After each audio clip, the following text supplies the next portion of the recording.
Jambo, everyone. My name is Kathleen. I'm a good troublemaker from Cameroon. I am a trained journalist. I'm a comms expert, and I've been working in the last 30 years in the civil society space, supporting existing civil society organizations, bringing my capacity to bear. I'm also a member of the African Digital Rights Network and the Net Rights Coalition. Hello, everyone. My name is Wiebke. I'm a legal officer at Media Defense. We're an organization based in London, and as part of our mandate, we support journalists by providing financial as well as substantive legal support and training for lawyers. And I am a lawyer by training as well, work in international law, and I'm very glad to be here. Thank you, everyone. It looks like we have a very interesting panel here. I'm excited about how the conversation is going. Just so you know, this is going to be a very interactive session. We want to hear more from you because this room is filled with experts, not just us on this panel up here. And so it's going to be very interactive, and we'd like you to write down your questions as much as possible and your thoughts and your comments and share with us as the panel goes on.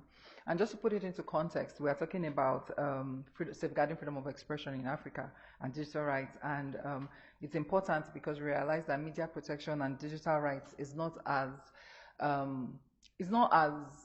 taken seriously, for want of a better word, than it is in other parts of the world. And SLAPS, we start to see that strategic litigation against public participation, which is also called SLAPS, is starting to rear its ugly head in digital rights expression. You find that journalists are being arrested in Nigeria, in South Africa, or anybody who even expresses themselves online and they say something that isn't palpable or isn't sweet to the palate of someone in public office or a company, and the next thing we see is they're either being arrested, and just only being arrested not because they committed any crime, but because it's easy to intimidate people with legal action, and you keep these people in custody for a long time, just long enough for them to say I'm sorry, then you get them out and you intimidate them, and this is becoming a trend that we need to speak to, and that's why we're all here. We're trying to see how can we integrate the insights of these wonderful people on this panel and the work that they are doing into protecting media expression online in Africa.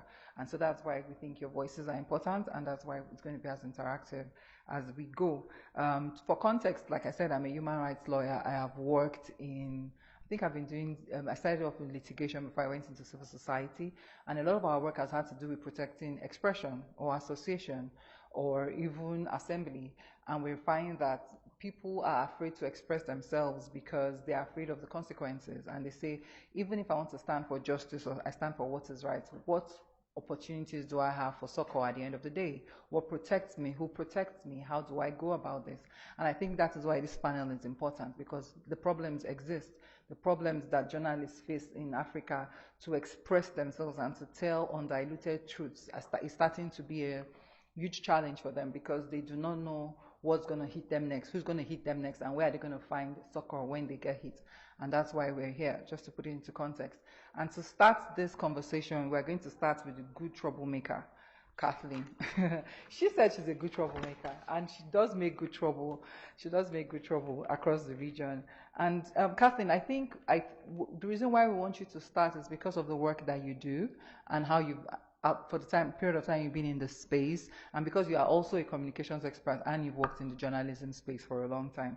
So my question is, given your experience in the human rights space in West and Central Africa, can you set the tone for this conversation by sharing stories of journalists across the region, the ones you've worked with? I know you experienced a loss recently in Cameroon and how that affected your work, and how these growing threats of SLAPS and digital expression threats, how they're affecting journalistic expression in the region, and how important is pro bono legal work? Is that enough even, for expression in Nigeria? And take it from there. Africa, sorry. Thanks, Shema. Let me start by just reminding us that our governments, especially mine, have signed up to every human rights charter, especially those that pertain to press and media freedom and freedoms of expression across the region and across the world. I mean, our constitution in Cameroon upholds the right to freedom of speech. So let's set that as a tone, so that so that we know that, you know, the reason why we are on this panel is extremely important.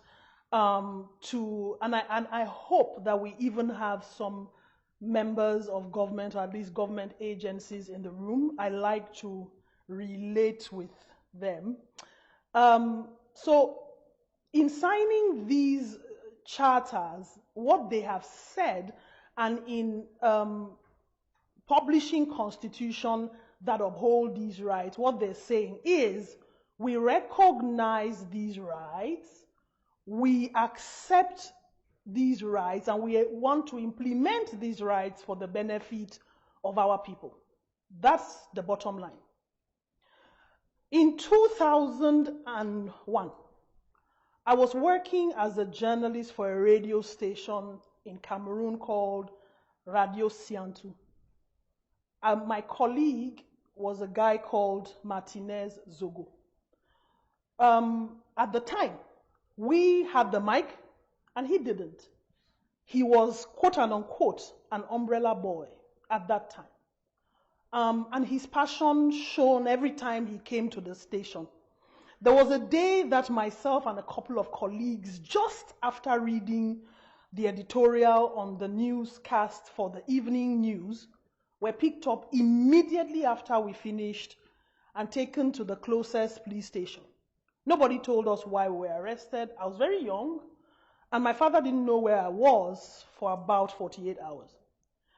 And then, you know, what happens always happens, where nothing really happens in terms of why you are picked up. But to cut a long story short, years later, in 2023, January, the body of Martinez Zogo was found in the outskirts of the capital city in Yaoundé, mutilated and decomposed. He was my colleague. When we talk about strategic litigations against human rights defenders and media people, it goes beyond just the arrest and the slap. Sometimes it is as dangerous as the threat of death and even death. I'm going to give a few examples, like Shema said, so that we just set the tone, and then we can see how dangerous it is, and also the work that colleagues are doing across organizations in Africa and globally. In 2017, Cameroonian journalist Mimi Mefo was filed a defamation lawsuit for reporting the Anglophone crisis. If anybody knows what's been happening in the last 7 years in Cameroon, there is a crisis where the marginalized people of the English-speaking regions are simply saying, we want more of our rights implemented. Mimi Mefo was a journalist at the time for one of the private TV stations. And I remember that the case was eventually dismissed by a court in Cameroon. However, Mimi Amin fled the country. Today, she's no longer in Cameroon, and she's practicing somewhere safer. She also faced, you know, intimidation threats. Her family, we had to, there was a movement at the time to free Mimi Mefo. In 2018, the Cameroonian government filed a defamation lawsuit against, this time, a human rights activist called Eric Kwame. He criticized the way the government was handling the Anglophone crisis, and they said he had published false information. Taken to court, spent money, people on the streets, and eventually the case was also dismissed. Last week, the government released a communique. And I'm going to tell you, it's serious, because usually communiques, official information, come from the Ministry of Communications. But last week, this official communication came from the Ministry of Defense. Don't ask me why the Ministry of Defense is playing the role of the Ministry of Communication, but it's just to tell you how repressive and intimidating a government can be. And that communique essentially said, we don't want any media organization or any public utterances of the word coup. So today in Cameroon, if you utter publicly the word coup in any way, shape, or form, they will come for you. The consequences of these, different slaps and mechanisms, especially to the judicial level, to push back on freedom of expression, are significant. People are spending a lot of money in legal fees. People are auto-censoring, self-censoring themselves. People are fleeing the country. There's an example in Nigeria, maybe because Shema is the moderator, I need to share the Nigerian case of David Hundeyin, who has been fleeing the government ever since his investigative reports highlighted and showcased what a lot of people did not know about government officials. David has been on the run. His life is in danger as I speak, and he has lawsuits all over the place. So the consequences, even for our families that we leave behind, are very dire. And they also stop, there's an amplifying effect where they stop potential human rights defenders and media people and journalists from ever wanting to say anything. Basically, it's a hamper and a damper on democracy, on governance, and on freedom of expression. That was a sobering start to the conversation, wasn't it? She got us really sober, but it also made me think, and that's why, Bidka, you come next. Because when you hear about these things and what Media Defense is doing, Media Defense is doing amazing work in training lawyers to undertake certain litigation and at the same time supporting journalists. I think my question now will be for you, how have you handled slaps? I know Africa hasn't had as many slaps like the EU and the US has. But what has Media Defense done, and what are the lessons we can draw from the work you've done in those places? Because hearing what Kathleen has said now and how cumbersome the process is and how that gets journalists tired even of doing their own work, it makes us wonder, why do we even bother if this is what it's going to look like? So hearing what Kathleen said and speaking to your work at Media Defense, can you just help us, tell us what Media Defense does, how you handle slaps, and what lessons we can draw from the work you've done in the EU and the US? Of course, thank you very much, and thanks for this really impressive testimony. So basically what I want to do is offer a kind of comparative perspective on slaps and the work Media Defense has been doing on slaps. And maybe for those in the room who are not really sure what slaps are, to just add on to what Kathleen said, I want to give 2 case examples that are comparative from entirely different jurisdictions. Will just give you an idea of what forms they can take. And the first case I want to speak about that Media Defense was involved in takes place in Latin America, in Brazil to be specific. And a journalist there had published a tweet about a multinational religious organization. And in response to that, he was, by officials from this organization, sued over 140 times. And what's noteworthy here is Brazil, as you might know, has 27 states. He was sued in almost every single state but the state he lives in, not in that one. And many of the claims were filed in small claims courts, which meant that he was legally obliged to appear in court, making it very hard for him to continue his work, of course. And also, he, of course, was faced with the risk of having to pay over 100 compensation claims. So by now, we've supported this case financially, and by now, most of the cases against him have been dismissed or have been decided in favor of this journalist. Some are still ongoing. So that's one form slaps can take. Another case that Media Defense intervened in was handled at the European Court level. In that case, very different from what I just spoke about. It's a case of a Polish language newspaper that is based in London in the UK. And they were sued over an article that they had published. And the proceedings went on for over 6 years. And when the case was finally settled, the costs of the litigation came up to 650,000 euros. So in our intervention, we highlighted how not only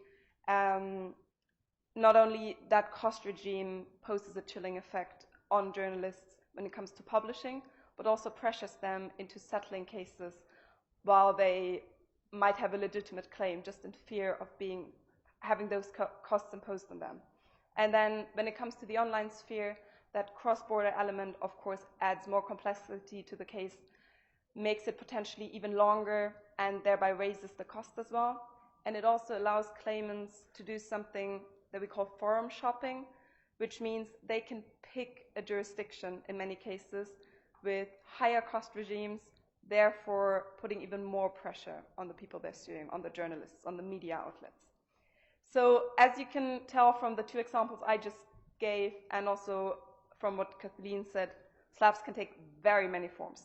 They can be criminal, civil, defamation claims, they can be claims for compensation or damages.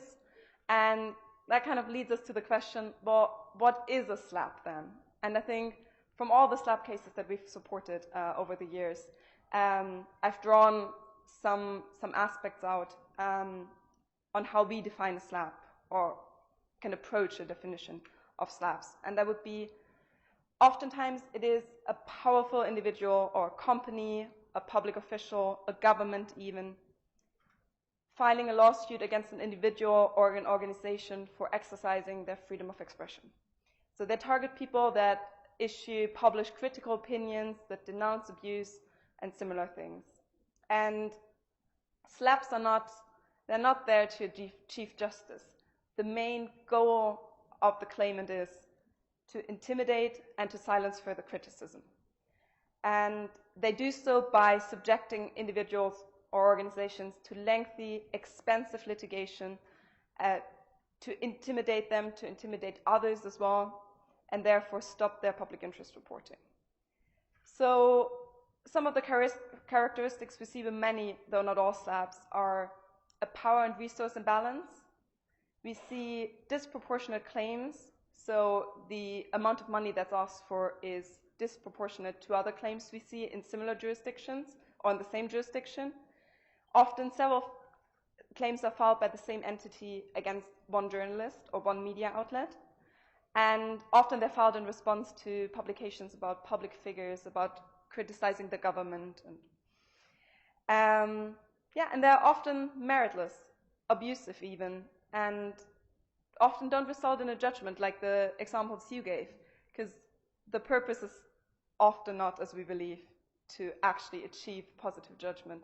It is the litigation itself, to drain the resources of the media outlet, the journalist, to divert their attention away from reporting and to defending themselves in court, to put them at risk of bankruptcy, to intimidate them from further reporting, and by doing that, SLAPPs have a chilling effect on the whole media landscape. So maybe before I conclude, a few strategies that can be used to target SLAPPs. What we see in Europe, in North America, and in very few jurisdictions around the world really, is legislation, so anti-SLAPP statutes. These of course pose their own complexities and require very thorough and balance with the right to access to justice. But rules we see there is, for example, procedural rules on early dismissal, awarding of costs, awarding of damages, allowing third-party interventions to tackle that resource imbalance, and sometimes even the possibility to impose penalties on those issuing SLAPPs. But what do we do in jurisdictions where we don't have anti-SLAPP statutes? What we've seen and what we think is useful is first, and this goes back again to what Kathleen said, refer to international standards and international case law. These countries have subscribed or have signed these international treaties and therefore are bound to respect freedom of expression, press freedom. And we do see positive case law coming out of different courts. For example, the Inter-American Court of Human Rights has pronounced itself on SLAPS. We've seen some judgment come out of domestic South African courts. So that comparative approach can be helpful. I think also just pointing out that a lawsuit is a SLAP and showing the harmful impact it has both on the individual that's being sued as well as the media landscape as a whole. And then training of lawyers, training of journalists, information sharing, raising awareness, really what we're doing here, I think is very important. And the last point I want to make is obtaining legal aid. So that might be within the domestic system where possible, or through non-governmental organizations, through international organizations, obtaining other kinds of support where possible, to strengthen the position of the journalists, to tackle that power imbalance, and to make sure that they get proper representation in court. Thanks, Bibka. I think you now need the foundation for Lynette's question, because Lynette works with Thomson Reuters and they do a lot of work around pro bono legal assistance. So speaking to what Bibka said, you're going to speak to your work at Thomson Reuters and how you provided support. But I also want to take it a step further by advising practitioners on identifying emerging trends and threats, because sometimes we don't even know these threats exist until we get hit by them. So have you seen trends in the course of your work providing pro bono legal assistance? What kind of trends have you seen? How have you handled that? And the complex and regulatory, we know we have complex legal laws, like Nigeria has a cyber crimes law that sometimes has been abused, and we see that happen sometimes across the region. Have you had to deal with those kind of regulatory and legal frameworks, and how did Thomson Reuters or the lawyers you worked with navigate that? Thank you. I now feel intimidated coming after Kathleen and of course Vibke. They've spoken so eloquently about the issues that we're dealing with in the freedom of expression landscape. But we are here to find solutions and of course discuss them. So at the Thomson Reuters Foundation, we have a number of programs that are geared towards helping journalists, NGOs and social enterprises working in, of course, the media freedom landscape to navigate these legal challenges. I'm just going to highlight a number of interventions, starting with our pro bono legal service, that is Trust Law. Through Trust Law, we connect our NGO members with pro bono legal assistance all over the globe. So it is not unusual for us to receive requests of assistance from these organizations saying there is now this new law in our country that we don't understand. We don't understand the implications to our organization as a media organization, and we'd like to understand what it means for our work, for journalists, the legal risks that we'll need to navigate as we try and grapple with a new legislation. So both Kathleen and Vibke have clearly stated that sometimes legislation is used against media houses, against individual journalists, against bloggers, and these complex laws that, of course, Shema has also said, it's very difficult to navigate, understanding basically what those laws mean for the media ecosystem. So this is where Trust Law comes in. We're a global organization with lawyers spread out across the globe who do both advisory, so just the day-to-day, basically like for the media landscape, it would mean understanding what this law means, but they also do great legal research. So for instance, we have organizations that are also campaigning to improve the media landscape, media defense being one of them. So we connect them with lawyers to conduct legal research to understand best practice examples. So we could be having trouble in Cameroon, as we do. We are having trouble in Kenya. We are having trouble all over the continent, but we've identified another jurisdiction outside the continent or even within the continent that is doing a great job in terms of protecting freedom of expression. We connect them with those lawyers to bring out legal research that can support advocacy efforts. Again, Vibke has also mentioned international law. there's a lot that's happening at the international level, whether it's the UN tribunal bodies, whether it's the International Court of Justice, and you will find that a small organization in Cameroon may not understand what protections they might have at the international level. And they need to know, for instance, are there any judgments that we can use to compel our government to do changes to our legislation? So that's on the legal pro bono side. But also for journalists, we do a lot of research outside of legal research. Recently, we did one with the Tao Foundation and Columbia University. And what we reached out to experts in the ecosystem, as well as our alumni network. We trained journalists on different topics just to find out how prevalent is this issue of legal threats to journalism. And from the survey, we have around 50% of the respondents said that they have experienced recently, within the last 1 year, legal threat to freedom of expression. And it's come both in the criminal and civil form. I mean, it's horrific hearing some of the examples that have been given by Kathleen and Vibke, that somebody can have over 140 lawsuits against them.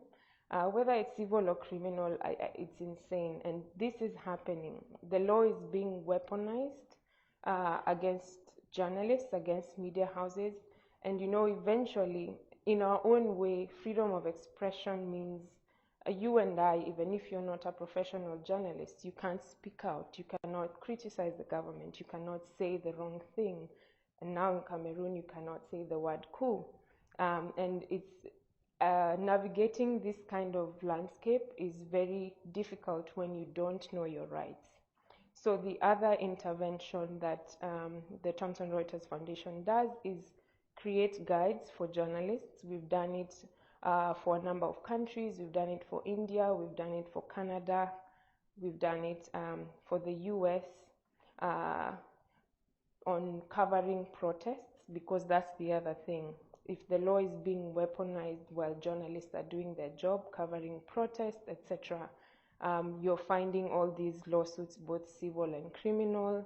Eventually, they're dismissed. But Kathleen highlighted one very important thing on self-censorship, which also came out in this survey we did, that a lot of journalists have resorted to quitting the profession, like walking on eggshells when they're writing their stories, when they're highlighting global issues, because now there's that fear that, okay, there's going to be a civil lawsuit, there's going to be criminal action against me when I do my job. And I think finally, I'll just highlight one more intervention.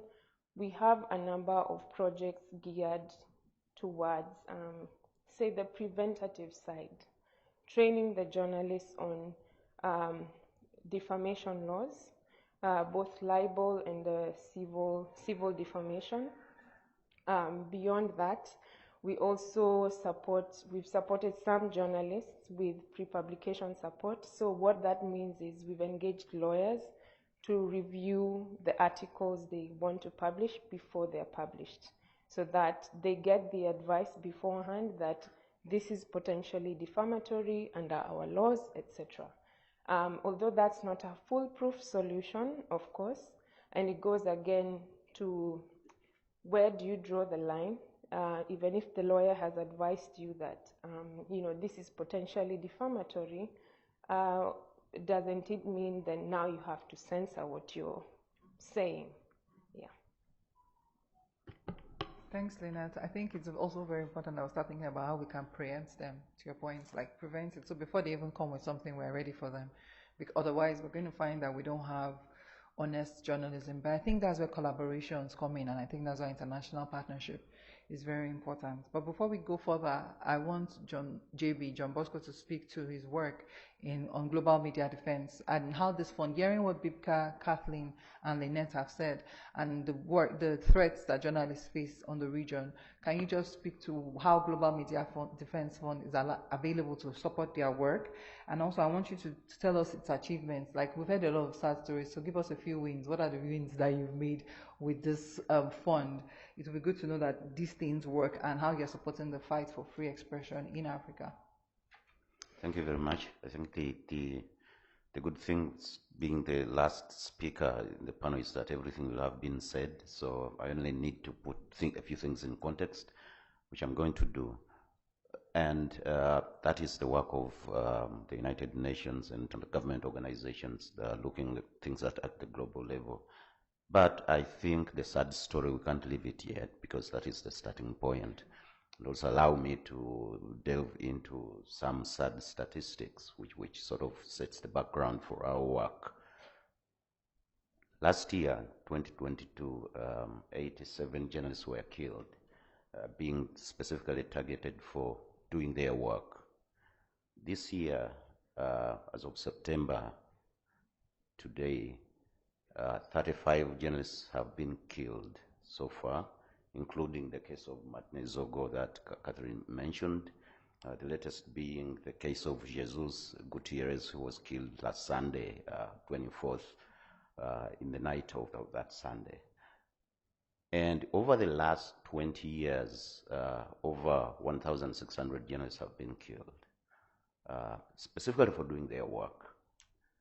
And those are grim statistics and should scare us, because it's not that they've committed a crime, but it's because they're being targeted by those who feel that the journalists shouldn't be talking about the issues that they talk about. And these are the same kind of situations that they find in that my colleagues have already talked about. CPJ, the Committee to Protect Journalists, if you go to read their figures, you'll find that about 500 journalists are in jail across the globe for, charged for different crimes, including the slaps that they've talked about. So this sort of trend concerned international policymakers and member states of the United Nations system to think about innovative ways in which they need to arrest the situation that journalists are facing. In 2019, there was a global conference in the UK, in London, which was convened by the governments of Canada and the UK. And I think the special thing about that conference was that it was the very first conference convened by member states, countries, to talk about media freedom. So meaning that much as these discussions and conversations were more in civil society spaces, so even member states came to the realization that it is important to deal with the threats that against journalists that were getting out of hand. So one of the outcomes of that conference was the establishment of a fund, what we call the Global Media Defense Fund. And the fund was established to deal with all the things that my colleagues have talked about. Why?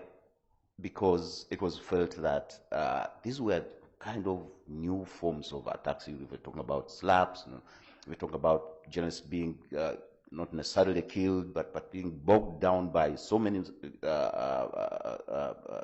cases that bankrupts them. They needed support. So the Global Media Defense Fund was established to provide and fill the spaces in the area of legal assistance, mostly. Legal assistance, but also investigative journalism, in order to uncover, the issues around killings that are unresolved, and all those many situations that we're facing journalists. So it was established to work with different organizations on the ground, and I'm happy to be on the panel with organizations that have benefited from this, like Media Defense, Thomson Reuters Foundation, all benefiting from this kind of fund to support different sorts of action across the globe. And in terms of numbers, what has been the achievement? I think that was the second part of the question. I can give some overall statistics on that have been reported by different partners since the fund was established in 2020. It's running into its fourth round this year. And we've supported the training in different sector issues of about 5,000 journalists across the globe. 1,500 lawyers have benefited from this in terms of training, set up networks. It has benefited 200 NGOs. And then also it has supported about 210 journalistic investigations. It has supported 140 strategic litigation cases. And it has also supported about 1,250 cases of legal assistance to journalists. And these are some of the figures that we can talk about. But in terms of especially bringing in the role of member states in trying to address this issue from a multi-stakeholder perspective, one of the issues also that came from the conference that the 2019 conference that I mentioned was that journalists who face threats and would like to run away from those threats face visa challenges. As everybody faces visa challenges, of course, as we, if you travel, you know the problems with visas. But the idea was that if a journalist feels that they are threatened, there's need to find a way of expediting and making it easy for them to run away from where they want to go. So the member states, which include about 10 countries that subscribe to the Media Freedom Coalition, have so far given out about 1,800 emergency visas to journalists to help them move away from different situations that threaten their lives.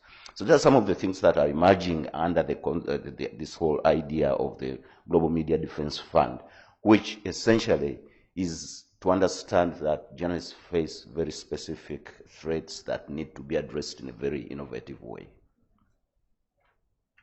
Thanks, JB. Those numbers were quite, what's the word I'm looking for now? Alarming and inspiring. I wrote it down, 1,600 journalists dead. That's a lot of numbers. That's a huge number of people to die in the course of their duty. It's quite disheartening to know that people who are trying to hold governments accountable, who are trying to give us information so we can hold governments accountable, are being threatened, and even companies as well are being threatened. And we see that happen when we're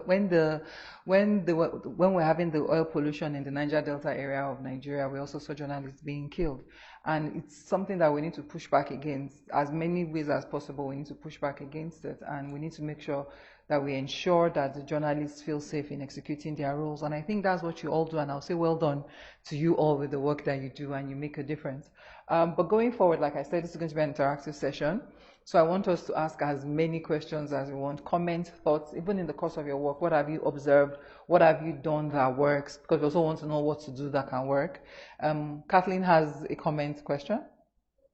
Okay, she has a comment. After Kathleen speaks, we'll put it back to the crowd. If anybody has, please raise your hands, then we'll get a mic across to you. Thank you very much.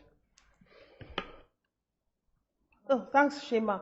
No, just really quickly, before we have the questions, and we know the fantastic work that organizations across, but you asked a question earlier, which is very pertinent, about even preemptive measures before we even get to the point of media defense, the global funds, and all the support when you have already been arrested, or this guy is already dead. What are we going to do?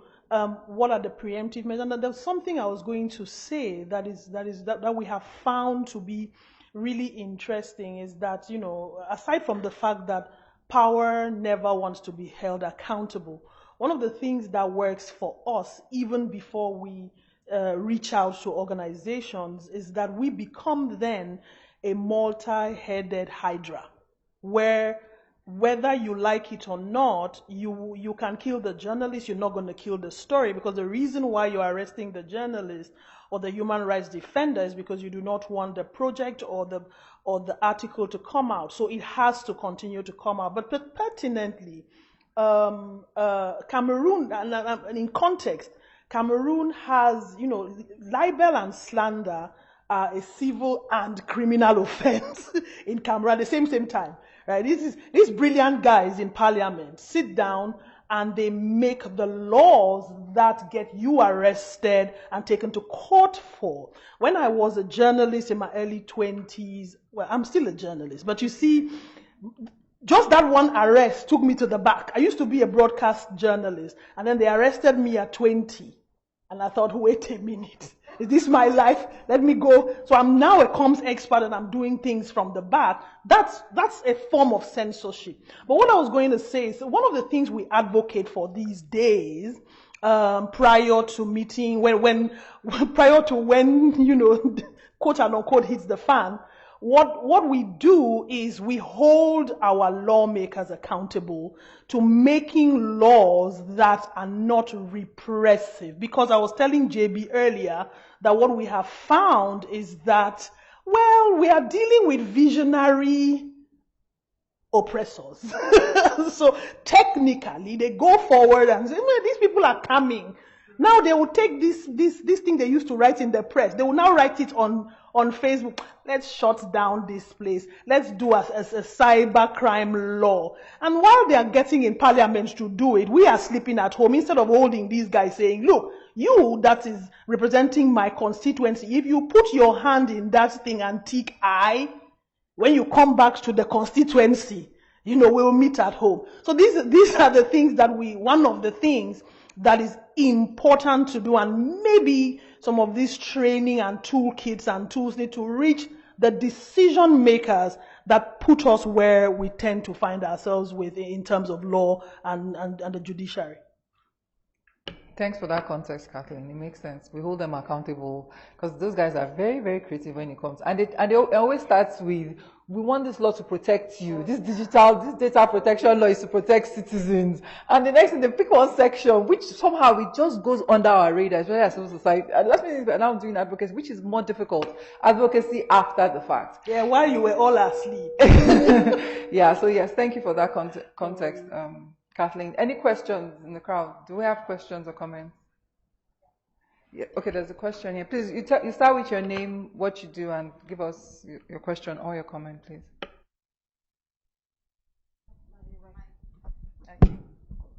Sorry. Hi, my name is Sia Rose. I'm a researcher, journalist before, now doing journalism research. And I agree with, I'm so sorry, I couldn't get your name, but I'm just going to point at you. But you did a good submission because I kind of switched from practicing to teaching journalism and now doing research in it because, I mean, I did one story that almost landed me in trouble. And my mom said, do you want to die? Your mates are making money. You are doing a profession that they will kill you and you don't have salary and you are doing it free in the name of I have passion to tell stories. So I'm like, okay, let me go and make money and do it from the back. But one of the things that I realized, which is well said, first of all, your panel is ballers. They are so good at what they do, is that I think no matter how much we try, the goal or the odds are not in favor of journalists. If we switch from broadcast to online, they're after you. If you switch back from online to broadcast, they are chasing you or chasing your family to get to you. So now, this is my question. I mean, there's a lot of advocacy work, and it looks like the more advocacy we do, the more trouble we land ourselves. So is it that the advocacy is giving us publicity to know that these people are so powerful, come after them, or that the advocacy work is actually protecting us? That's one. And again, now a lot of people are not even interested in journalism. I mean, apart from the financial issue aside, they are just not interested. They prefer other professions that are a bit safer for them. How do we encourage more younger people to follow their passion, to be interested in journalism, and to be very sure that in as much as they are killing us in quotes, we are doing the right thing. We are telling story. And if the story is not told, it will never be told, because we are having a crop of trained journalists or generation of journalists that are interested in business, entertainment, but they are not really interested in covering the fact. And then lastly, Madam spoke about lawmakers and all of those things. I mean, this whole event and other internet-related event is full of lawmakers. What are they doing? I mean, they sit in the sessions, they know about it. But when they go to their parliament or whatever they have their meeting, do they do anything about it? I mean, they give recap, the meeting was nice, it was good. What are they doing? We don't just want talk, we want them to advocate, stand with us, like take a stand that, well, I went for the conference, this is what is happening, I didn't know before, now I know, I'm taking a stand with the journalists in my community, we are building a coalition, if there's any law that is coming under it, I'm fighting for it. But I doubt if they do that. They will call you behind the scene and say, report it, but they are not ready to come for it because they don't want to lose the job. And we go to do it for them and we die. It's like, we are, well, I mean, so you can also share. So I just want to know what exactly they are doing. Thank you. Okay, let Excuse me me. just... So we'll take 4 submissions. We'll bring it to the panel so they don't forget. Then when the panel responds to the 4 submissions, yeah. Okay, so we take 4 submissions. We come to the crowd. Quick submissions so everybody can have their voices heard, please. Then after that, we come to the panelists. Then we go back. Thank you. Next. Okay. Good afternoon, and thank you for your submission. My name is Ida Bukoboza. I'm from Uganda. I do work for an organization called Idea Gender and Technology Initiative. We are very intentional about gender inclusive and responsive.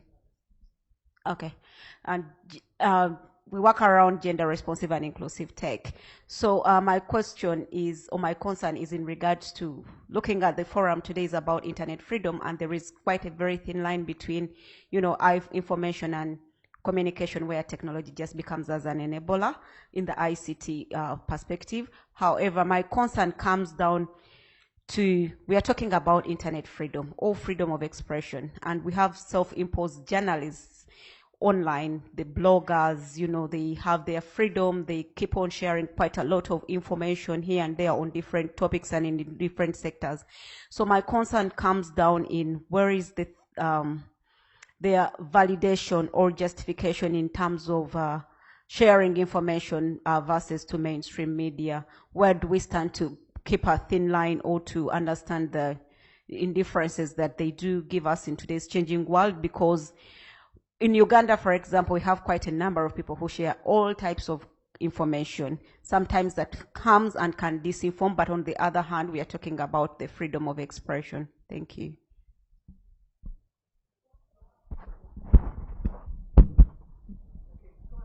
Thank you. Go ahead, please. My name is Louis Gitingwa. I'm a digital right lawyer. Sorry, I'm based in Kigali, Rwanda. So just 2 quick ones. My first one goes to Wibke.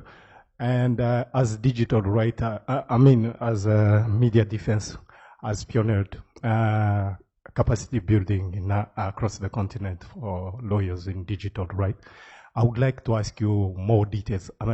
About Women Digital Rights Lawyer Project. Could you please tell us more about that project? And the second question goes to all the panelists. In end of this year, some African states are going to have election, and the next year we have plenty African nations who currently have election, and we know very well that when we have political transition in some of our country, the situation is tense. Is there any mechanism or approach, especially at the regional level, to preempt harassment and arbitrary arrest of journalists? Last submission, you go ahead, then we'll bring it to the panel. Okay. Good afternoon. My name is Abdul Fattah Hassan Ali. I am from Somalia. I work with the United Nations mission in Somalia at the moment, but before I joined the UN, I was a digital rights activist. I'm still defending digital rights, but now I support digital and human rights defenders from the back. And I wanted to ask the panelists, in addition to the legal support you provide, what are other protection mechanisms and protection supports that you can offer to support the work of journalism, and as the traditional civic space is shrinking in many African nations, are you offering any additional capacity building to leverage the online civic space so that the journalists and human rights defenders can continue their work from the taking advantage of the online space? Thank you. Thanks for the question. So the panelists we're going to start around with, we'll start from Bibke and bring it down to Lynette. If we can be quick with this session, we can take more questions before we go. So please go ahead. Any question that you think appeals to you, you respond to it. Sure. Thank you so much, first of all, for all the questions. It's great to see such a lively discussion. I think I'll try and keep my answer short. I don't want to take up too much space. So I'll try and address the last two questions, because one was directed to me. With media defense, I think I didn't really speak about what we do as an organization. Maybe I can give you a very quick overview of what we do and then talk about the Women in the Defending Digital Rights project. With media defense, we have different mechanisms to support journalists. So one of our biggest programs is our emergency defense program. So that is for journalists or lawyers to apply for funding for specific cases.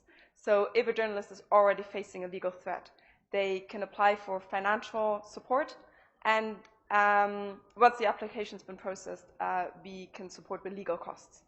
So they don't have any disadvantages, financially at least. We can also, we have an in-house legal team, so we can also provide something we call added value. So we can, provide substantive legal support. That could be a note on international standards. Someone earlier mentioned, oftentimes litigating in a domestic court, you will not maybe cite as much international standards. You maybe don't even necessarily know specifically what's going on the international level, and that's where we can assist by providing resources and materials. We also, our legal team also conducts strategic litigation. So once the case reaches international level, we can litigate the case ourselves. We often litigate together with lawyers from that jurisdiction in international forums. So that could be, for example, the African Commission or the Inter-American Court or the European Court of Human Rights. We also, and that goes more to capacity building, we offer training. So we train lawyers in international standards, and we have both summary and advanced trainings. And in August, I think for the first time, we had a peer-to-peer litigators convening where litigators working in the space came together, shared their experiences from their practices in different countries, and also for networking, information sharing, and all that. And we have a vast amount of training resources on our website, informing about all these issues and basically about SLAPPs, but other issues as well. We've spoken about arbitrary arrest, defamation, all these things. We have all of these on our website. So this is just a quick rundown of what we do, and then with the Women Digital Rights Defenders Project, basically that's where the peer-to-peer learning or convening that I just spoke about comes into play again. That was part of our women-only project, where we try and strengthen female litigators working in these spaces and build capacities there. Because often, for example, with online violence, we've heard many times from female litigators that female journalists feel more comfortable working with them addressing these issues. And I think that's definitely something we look into expanding as well. All right, just in my own capacity, someone asked if advocacy is protecting or projecting us. That's a very good question. And I'll answer it by saying, I'm writing a book titled, What If We Did Nothing? And that, for me, that's the answer. If we were not in this room, if Nelson Mandela didn't fight, I just think of these things and I say, look, if we do nothing, then, well, power, like I always say, power doesn't want to be held to account. So those who are in power to serve us. And therefore, it is our duty to hold them accountable while being responsible citizens in the office of the citizen. So the answer to the question is advocacy protects us, actually. It doesn't project us as we would think that it does. How do we encourage young people to become journalists? Well, very simple. Tell them the truth. Nurture the passions. Not everybody wants to become a journalist. There's no money in journalism. It's a thankless job, for want of a better word. But it's important to tell people what exists, what will happen, the truth of the career, as it were, in the context of where you are, and also the mechanisms of mitigating the risk. There's risk to every job. There's a risk to being a police officer, I suppose. There's a risk to being a lawmaker. There is also the mitigations to that risk. So it's important to just holistically tell our young people and mentor them in ways that are clear, transparent, and truthful. And I'm sure we're going to have more young people becoming journalists. What are the lawmakers doing really? Well, the lawmakers are in this room. They will answer. I think that we must be mindful anyway of the context of where we come from. When I speak about lawmakers, and I like to be in the room with them, because there's no way you would do good governance without those in government on the table. You want to, shake hands with them and be able to say, hey, it is my constituency that you are representing. Let us discuss. So when I speak in the context of my country. And I don't want to, make it a blatant generalization of every lawmaker across the continent. So they're in the room and they would have a chance to answer that. And I think I'll leave it there, because in terms of online bloggers, Lynette, this is your own. No? Let me just jump into elections. Are there mechanisms to preempt arbitrary arrest of journalists? This is a very good question, and I think it extends to arbitrary arrest of human rights defenders. I mean, elections observers were arrested recently somewhere. I was an election observer at the recently concluded Sierra Leone general elections, and I think that one of the things that stood out to me in terms of mechanisms is how organized civil society, journalists, the media, elections observers, women's groups, and others are, and how much they work with each other to mitigate the possibilities of them being oppressed, for want of a better word. So I think that coalitions, multi-stakeholder coalitions, and really good grassroots organization can mitigate that. And even when it doesn't, it can push back when you are, or if you are arrested. JB? Yeah, I'll speak about the issue of the bloggers, because I think this is, as long as online communication, or what we used to call citizen journalism, there's always been a debate what are the forms of validation that should be there, who should claim to be a journalist, who should claim to be protected. But at UNESCO, we're guided by a very broad interpretation, especially in terms of who we think deserves to be protected. And we're guided by General Comment number 34, which has a definition of a journalist in very broad terms, and include even online communicators, so which would as well include the bloggers that you're talking about, as well as the UN Plan of Action on Safety of Journalists and the issue of impunity, which talks about journalists, media workers, and social media producers, those who express themselves on social media. Because freedom of expression should be seen at two levels. One is that this is the shared level where, as a journalist, I write news, I investigate stories in the public interest for people to benefit from that. But there's also at the personal level where, as an individual, as a citizen, I also express myself.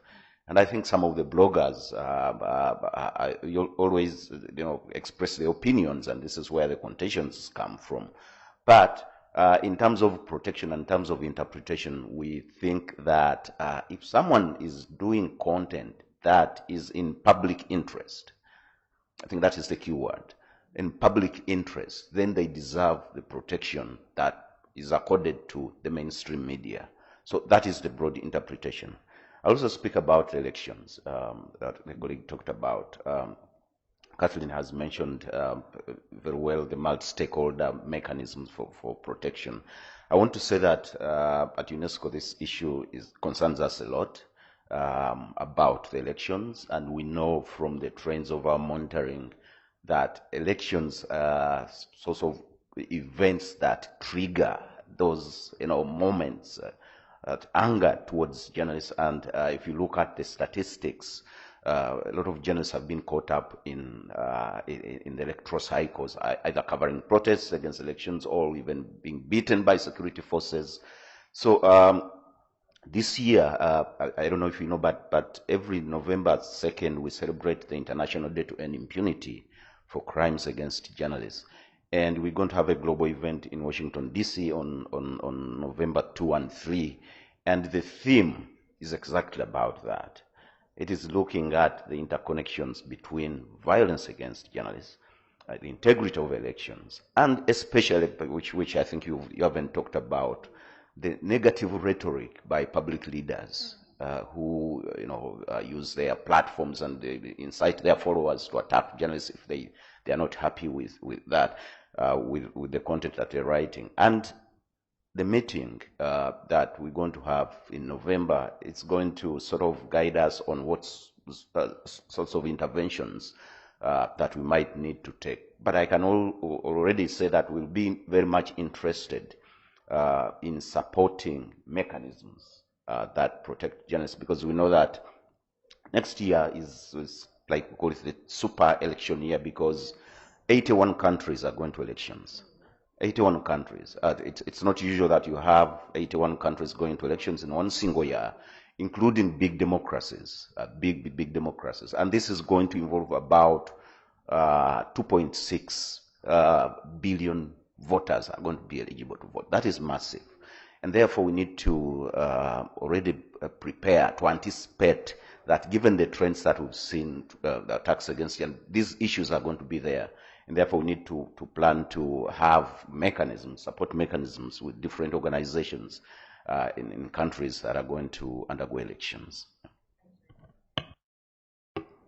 Like JB, I'm going last. Most of what I wanted to tackle has been said. But I just wanted to touch on two things. I think I was on the same wavelength with Kathleen, to the point where the statement I wrote is so close to the title of her book. I think we need to co-author the book. It is based on the first question that was asked. What happens when we do nothing? Now we are all fearful, there are no interventions, we are all scared to speak. And I think we all know that if there was no journalism, there will be no public interest reporting. So we'll all be hearing, okay, Manchester United is having a bad season. And that's all the news that we'll be getting, because it hurts nobody, apparently, other than myself. So we want to ensure that public interest communication is available for the public. We also want to make sure that we are not undermining accountability. Kathleen has said it over and over again. Without journalism, whether it is citizen journalism, whether it is broadcast journalism, power cannot be held to account. We also want to make sure that the faith in journalism is not eroded. So if we are constantly doing nothing while journalists are being arrested, being persecuted through laws, through slaps, through all manner of interventions by government and non-state actors, then we have a situation where the profession itself is being undermined. I think the second and last thing that I'll be mentioning, we have a very keen public interest litigator in the audience from Kenya. And correct me if I'm getting the facts wrong, but one of the interventions that is key, again, for the preemptive measures, is just understanding your rights. Do journalists understand their rights?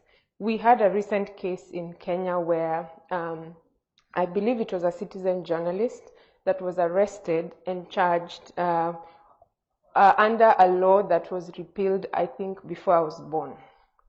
And it's ridiculous because it has gone through the police, it has gone through the office of the Director of Public Prosecutions, and nobody spotted it until a preliminary objection was brought.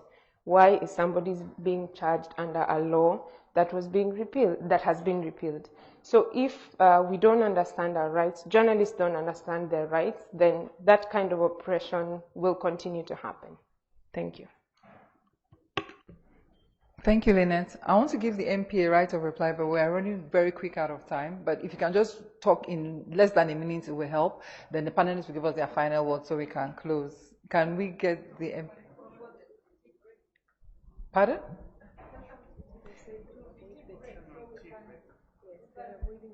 Okay, you don't mind if we continue. Is that what you're saying? Okay, that's fine. So let's do 3 more questions and comments. Then we come back to the panelists. Is that okay? 3 more questions and comments. I love the MPs. I think let me stand. I'm not going to be combative. Don't forget to introduce yourself and what you do, please. My name is Sarah Opendi. I'm a member of parliament from Uganda. But it's very unfortunate listening to the panelists that we as human beings do not respect one another. If each one respected the other and respected their spaces, what we are talking about would not happen. We must agree that there is misinformation. There are people that abuse their spaces and therefore write stories that are not true about leaders, about politicians. But also we must accept that there are people that misuse their offices to oppress others. In Uganda, we've had the Computer Misuse Act enacted in 2011, and maybe the good news is that recently the Constitutional Court struck out some of the provisions there because they said it was vague and, of course, being used to oppress others, and also the provision in the law was unconstitutional because the Constitution provides for freedom of expression and freedom of speech. So mine is really to encourage journalists and encourage everybody. If what you are saying is the truth and factual, stick to that and do not shy away from doing your responsibility. Definitely you may be arrested, but at the end of the day, you will smile. There will be light at the end of the tunnel for as long as what you have said is correct. So, yes, people have to suffer here and there because there are others who are misusing their offices, misusing their positions, but I want to encourage you. Mine is to encourage you and encourage my sister who has been talking. You were talking about over 100 cases. One journalist who was saying that? Yes. And almost in every state, this person had a case. But at the end of the day, what did the court do? He was innocent, and I think the few that are remaining, I hope he's also innocent. So really, the politicians do their work. While making laws, there are various consultations that take place. Right from the time the bill is presented in the House, maybe it goes to the committee, there is a public consultation. Please speak to the members of parliament when they are considering this bill for the second reading. Otherwise, if you just sit back, sometimes certain provisions are passed without members of parliament even knowing the implication. And it's only when it is passed and there is an outcry that members of parliament rise up to say, wait a minute, oh, how did this pass? So please get involved in the various laws that are presented in parliament. But also to encourage people like my sister here. Why don't you join politics with the... No, you can join parliament and speak from within the house so that you encourage others to speak. Yes, we need more people like you, even in parliament, so that, you know, we can be able to shape this country, the world, the globe, and make our countries safe for everyone. But the key point here is respect for everyone's space. Thank you very much. Thank you. Another MP. Oh, okay. Then after she goes next, then you, then we'll come back to the panelists, please. Thank you very much. I'm also going to be very Please quick. introduce yourself and what you do. I'm Neema Lugangira, Member of Parliament from Tanzania, but also Chair of the African Parliamentary Network on Internet Governance. So I'm just going to respond to my sister here by giving an example. Today there were several sessions that were speaking and addressing issues related to politics. But believe it or not, in all of those sessions, no MP was invited. Despite the facts, I'm sure organizers knew that there will be members of parliament here because the African Parliamentary Network on Internet Governance was well documented by CIPESA that will be here. So I'm just using that as an example to respond to what she's saying. If you don't engage parliamentarians, you sit there with your assumptions and your attitude. Certainly, even when you engage parliamentarians, you're not going to get anywhere. So my message to you and others like you have to change the way in which you approach. You have to change the way in which you create relations. And remembering that at the end of the day, parliamentarians are your key ally. We are a key partner. And saying that we do nothing, we just come to events, that's not true. Most of us are here whereby we have sacrificed to be here. We're not being paid anything extra to be here. In fact, we're using our own money to be here. So such an attitude is very bad, especially when generalized in that way. So as a journalist, I urge you to change your attitudes, because it's in that approach of journalists, that's how they approach us as parliamentarians, and then you get the backlash. But parliamentarians are doing great work. If not, all of these laws that are there, where are they coming from? If not, we have 20 members of parliament here from 10 different countries. So you cannot say that we're doing nothing. Just yesterday, you heard me here speak in front of my minister asking for internet to be kept on.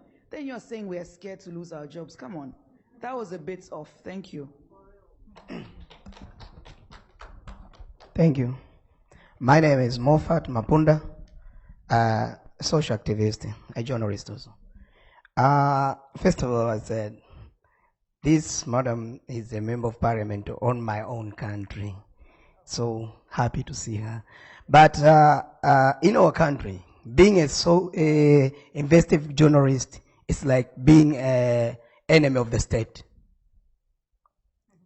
It's like being an enemy of state. And also, if you tell your family that I'm a young guy, I want to be an investigative journalism, they say like, oh, we are going to lose you. You're going to die. Why people just think that being an investigative journalism is just being like an enemy of the state? Okay, let me go. It's very difficult to get the real statistics in Tanzania. And then if you try to find in another way, it's just like also fighting against the government. The lawmakers, they don't want us to get some statistics, the real statistics. It's very, very difficult to get statistics in Tanzania. And also, I would like to ask you, panelists, is there any universal forum whereby journalists, like there is a lot of cases with journalism facing. I want to know, is there any universal forum or what, I don't know what to say, so that we can get some other information or new policies, like we say that there maybe there can be a help of having lawyers and what. Because if you want to sacrifice yourself to fight for the society, so that even the MPs can get some information, because they are there at the office, we are at the field. We want to give them the good information, the real information, what's happening to the society, so that they can go and make laws or they can help the society. But there is, you know, I don't know why. The government, we use pen and cameras. They use guns, but they're still fearing us. Why? They don't have to fear. We have to cooperate so that we can save the society. So being a journalism is not being a member, enemy of the state. They have to understand us. Thanks. Thank you for those submissions. Very interesting submissions. because we are way out of time, can we just take this conversation outside? We can have the conversation because we really run out of time, and the panelists need to give their final word. Okay? Yeah. So okay. So I'm going to start with Lynette. Everything that's been said, we respond to that and give us your final word. Like, what is one thing you want participants in this particular panel to take out of here? What's the one thing you want them to leave here with, and what do you want them to hold on to as we step out of this conference? I think we'll just go with the theme of this session. I don't think there's a single organization, a single individual who can have the answers to all the questions and the issues that are being faced with the freedom of expression and data and digital rights in the region. So for me, the single takeaway would be we all have to work together, have collaborative responses. We all have something to bring to the table, whether it's the funders, whether it's the pro bono service, whether it's those in parliament. We all have something to bring to the table, and we need to collaborate. And maybe just to quickly answer the gentleman on resourcing, we do have a legal network for journalists at risk that collates a lot of useful resources for journalists around the world. You'll find information about funding, about public interest litigation, etc.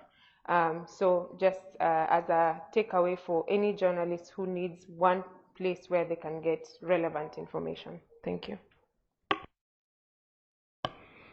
Just one thing that I think Honorable Sarah Open talked about it, the fact that there are spaces, respect spaces. I think that is, even from a human point of view, is important to understand that in society we do perform different functions.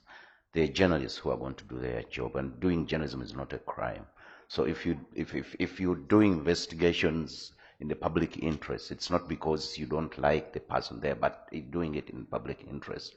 And I think those who attack journalists for whatever reasons, if they understand that journalists are there to do a job that is essential in society, then that is respect. To Honorable Nema, I think talked about defending the role of parliament, and I agree. It's important that we, in this campaign, in this advocacy for these issues, we should be able to map out key stakeholders that we need to find a way of engaging, and Parliament is one of those fundamental institutions that we need to find a way of working with. At UNESCO, we worked a lot with the judges. We've engaged about 35,000 judges across the globe, to educate them about the need for freedom of expression and the fact that cases are taken to their courts and why journalists are important in terms of protection. But I think we need also to upgrade our work regarding parliaments. Thanks, Chema. Last year, I met Honorable Nima Lugangira at this same conference in Zambia. I think she probably doesn't remember me. But I just want her to know that she's one in a million that we want to always speak with. You're one technocrat. And there's nothing personal that the civil society space or the people that the constituents that you serve have against any MP. We suffer from a massive trust deficit on this continent because of what we have endured over the years, post-colonialism. Yesterday, there was a coup foil in Burkina Faso. If that had happened, it would have been the 5th coup. It just tells you about how governance has deteriorated over the years and how citizens have become, we just don't trust government. However, we understand the place of government and government officials. There's not going to be good governance without members who are implementing it. And the first thing I said here when I got in here was, I need them to be in the room. And I'm happy that you are in the room. Is there a universal forum? I thought JB was going to answer that question about a universal forum to get information for journalists who need that information. I might refer you to CPJ. It's one place, it's a useful place to get information across, the media space, what you're looking for. So I just want to say that even where I'm sitting, I am an active citizen. I do not need or want to be in office. I don't want to be an MP, because where I am, I'm making the impact that I need to make in the office of the citizen, and that is where I need to be. Everyone would probably drive the same impact where they are, and all of us are political beings as we are. I think for me, as a last remark, I would really like to stress the concerns about their digital as well as physical safety that we've heard from the journalists in the room, both from the audience as well as from Kathleen, of course. And I think that's just something we should take really seriously. Personally, if there's one thing I can hope for that people have taken away from what I've said today, it is that the harassment of journalists, both in and outside of the legal sphere, is a serious problem for their work in terms of self-censorship and intimidation. And at the end of the day, even if there's a positive outcome in the sense of they're being released or a lawsuit against them is being dismissed, still the battle they go through to get to that point is very harmful to public interest reporting. That's just one thing I would like to stress. And I guess at the end of the day, even though we started with a very grim outlook and we've heard about horrible cases, seeing also the support that's being offered to journalists and the collaborations that are there already, the programs that are in place, and the strong and brave journalists that are reporting on these issues and that keep fighting for it, does give me some hope and a positive outlook on the topic, I think. Thanks, Bibka. Hope is good. Hope is good. And I think for me, my final word will be, writing on what everybody has said, is two things actually. First thing is, don't let the story die. Don't let online expression die. If they, like a whack-a-mole, if you hit one head, another head comes up. If you hit another, never ever let the story die. I think it's very important. Otherwise, that death or that imprisonment is just being wasted. It lets the story live, and whatever we need to ensure the stories live, we need to let the stories live. Another thing is, per our collaborations and strengthening partnerships. We're already doing amazing work, as you've heard the speakers, but I think that we need to expand our partnerships. We need to start expanding partnerships with private sector. How do we strengthen our partnerships with the private sector, the business angle, the guys who are doing business, governments, with MPs? What do we need to do with MPs, and how do we strengthen those kind of partnerships? I think we've looked away from those partnerships for a while, and we haven't interrogated those partnerships as we should, because like Kathleen said, we have a trust deficit in Africa, so we don't trust the parliamentarians. Because I've even worked with people in government and they make promises to me and I'm like, yes, they're for the people. The next thing I just see them on TV saying something like, wait, what? This wasn't what we agreed on. And you wonder why they do that, but they do that. So how do we strengthen partnerships and how do we build trust? And I think that's what I want us to leave here with, building trust and ensuring that everybody feels safe in what they do. So I want to say thank you to the amazing panelists. Can I get a round of applause for the panelists? They did great work, and thank you for the work you all do. I think your work is important in the space, and keep the fire burning. We want to see you on your work. So thank you very much, everyone, for being with us to the very end. Thank you.